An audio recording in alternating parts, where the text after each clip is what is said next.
Ce sont les nouveaux héros français, un groupe de 23 jeunes hommes qui a réussi l'un des plus grands exploits du foot tricolore. 23 garçons au parcours et aux origines variées, à l'image du jeune prodige de l'équipe, Kylian Mbappé, tout juste 19 ans. En un mois, il est devenu l'un des Bleus les plus en vue, adoubé par le roi Pelé. Pour mieux comprendre son parcours, il faut dépasser le périphérique parisien et se rendre où a grandi le joueur, à Bondy, en Seine-Saint-Denis. C'est ici qu'il a tapé dans ses premiers ballons, sous l'œil attentif de son père Wilfried.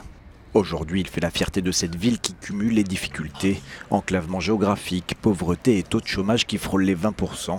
Pour Atman et Rouge, président du club de Bondy, Kylian Mbappé est le symbole du potentiel de ces banlieues françaises. La banlieue peut créer plein de choses. On a cette chance d'avoir une mixité sociale. C'est énorme, comme je vous ai dit, ça représente beaucoup de choses et ça prouve qu'avec du travail, de l'envie, des rêves, on peut réussir.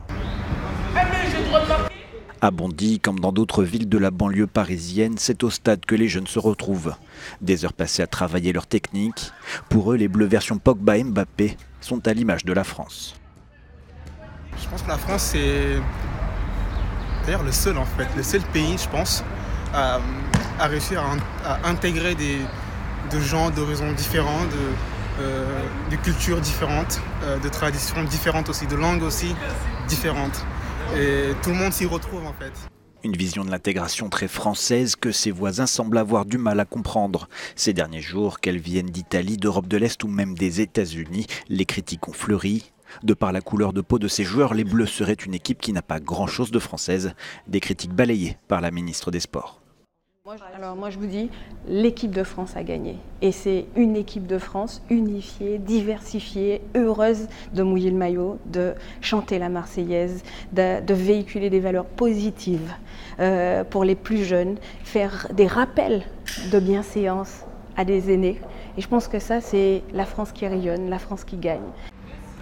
À Bondy, la France qui gagne est sûrement sur le terrain, mais le discours n'aide pas forcément à trouver une meilleure place dans la société. Il y a 20 ans, les Bleus de Zidane faisaient découvrir la France Black Blanc Beurre, un symbole qui n'avait pas duré. 4 ans plus tard, Jean-Marie Le Pen était au second tour de l'élection présidentielle.